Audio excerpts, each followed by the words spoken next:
Hi friends, vlog four മിനുവിൻ്റെ പുതിയൊരു വീഡിയോയിലേക്ക് എല്ലാവർക്കും സ്വാഗതം. അപ്പോൾ ഇന്നേ വേറെ ഒരു കറിയില്ലെങ്കിലും നല്ല ടേസ്റ്റി ആയിട്ട് കഴിക്കാൻ പറ്റിയ ഒരു റൈസിൻ്റെ വീഡിയോ ആയിട്ടാണ് ട്ടോ ഞാൻ വന്നേക്കണത്. അപ്പോൾ ഒരു സബോള മാത്രം മതി നല്ല ടേസ്റ്റി ആയിട്ടുള്ള ഈ റൈസ് ഉണ്ടാക്കാൻ. അപ്പോൾ അതിനായിട്ട് ഞാനിവിടെ സബോളയൊക്കെ കട്ട് ചെയ്ത് വെച്ചിട്ടുണ്ട് കേട്ടോ.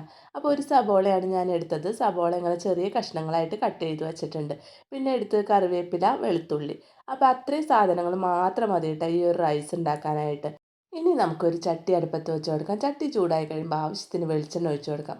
വെളിച്ചെണ്ണയൊക്കെ ചൂടായി കഴിയുമ്പോൾ പെരുംജീരകം ഇട്ട് കൊടുക്കാം. പെരുംജീരകമൊക്കെ പൊട്ടി കഴിയുമ്പോൾ അതിലേക്ക് നമുക്ക് കട്ട് ചെയ്ത് വച്ചേക്കണം സബോള, വെളുത്തുള്ളി, കറിവേപ്പില എല്ലാം ചേർത്ത് നല്ലോണം ഒന്ന് വഴറ്റിയെടുക്കാം കേട്ടോ.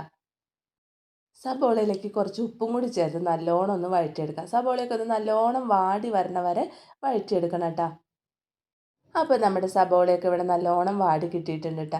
ഇനി നമുക്കതിലേക്ക് പൊടികൾ ചേർത്ത് കൊടുക്കാം. പൊടികളായിട്ട് ഞാനിവിടെ എടുത്തത് മല്ലിപ്പൊടി, മുളക് പൊടി, മഞ്ഞൾപ്പൊടി, പിന്നെ കുറച്ച് മീറ്റ് മസാല കൂടിയാണ് കേട്ടോ. പൊടികൾ ചേർത്ത് നല്ലോണം വഴറ്റിയെടുക്കാം. പൊടികളുടെ പച്ചമണം മാറി കിട്ടണ വരെ ഒരു 5 മിനിറ്റ് നേരോളം വഴറ്റിയെടുത്തതിന് ശേഷം അതിലേക്ക് കുറച്ച് വെള്ളം ചേർത്ത് ഒന്നുകൂടി ഒന്ന് വഴറ്റി യോജിപ്പിച്ചെടുക്കാം. അങ്ങനെ നമ്മുടെ മസാലയൊക്കെ ഇവിടെ റെഡി ആയിട്ടുണ്ട്. ഇനി നമുക്കതിലേക്ക് ചോറ് ചേർത്ത് കൊടുക്കാം. അപ്പോൾ ഏത് അരിയുടെ ചോറ് വേണമെങ്കിലും നമുക്ക് ചേർത്ത് കൊടുക്കാം കേട്ടോ. ഞാനിവിടെ സാധാരണ റേഷൻ അരിയുടെ ചോറാണ് കേട്ടോ ചേർത്ത് കൊടുത്തത്. ചോറ് ചേർത്ത് കൊടുത്തതിന് ശേഷം നല്ലോണം ഒന്ന് മിക്സ് ചെയ്തെടുക്കാം. നമ്മുടെ ആ മസാലയൊക്കെ ചോറിൻ്റെ എല്ലാ ഭാഗത്തേക്ക് എത്താവുന്ന വിധത്തിൽ നല്ലോണം ഒന്ന് മിക്സ് ചെയ്തെടുക്കാം കേട്ടോ.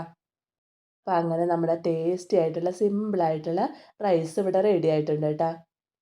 വേറെ ഒരു കറിയില്ലെങ്കിലും നമുക്ക് കഴിക്കാൻ പറ്റിയ നല്ല ടേസ്റ്റി ആയിട്ടുള്ള ഒരു റൈസായിരുന്നു. നമുക്ക് സ്കൂളിലേക്ക് കുട്ടികൾക്ക് ലഞ്ച് ബോക്സിലൊക്കെ കൊടുത്തയക്കാൻ പറ്റിയ നല്ല റൈസാണ് കേട്ടോ അത്.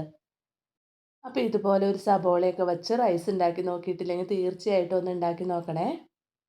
പിന്നെന്താ എന്നും പറയാറുള്ള പോലെ എൻ്റെ വീഡിയോ ഒക്കെ കണ്ട് നിങ്ങൾക്ക് ഇഷ്ടപ്പെടുകയാണെങ്കിൽ ലൈക്ക് ചെയ്യണം, ഷെയർ ചെയ്യണം, സബ്സ്ക്രൈബ് ചെയ്യണം. പിന്നെ നിങ്ങളുടെ അഭിപ്രായങ്ങളൊക്കെ കമൻറ്റിലൂടെ അറിയിക്കണേ.